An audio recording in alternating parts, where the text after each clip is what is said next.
Yang lelaki-lelaki baik silakan tepi. Ini perfume untuk lelaki buaya. Okey, ini dia perfume Bujang Senang daripada Kekura. Saya memang suka sangat bau dia. Bau dia memang macam playful, memang macam energetic and a little bit of. Dia punya top notes tu ada bau-bau buaya, taklah, ada bau-bau macam bau-bau powdery, memang bau macam bedak sikit tapi not so bedak. Dia ada bau macam lavender, ada bau macam cardamom, korang tahu kan buah pelaga tu, ada bau tu, memang sedap sangat. Bila dah redam, adalah kita ada bau dia punya cinnamon, ada bau-bau macam orange blossom sikit, dia memang bau macam refreshing.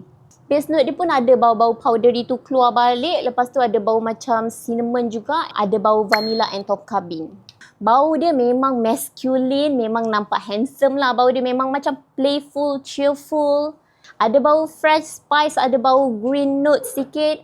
Ada bau powdery and ambery. So kalau korang suka notes-notes yang saya sebut tadi, boleh dapatkan Bujang Senang ni dekat TikTok Shop Kekura.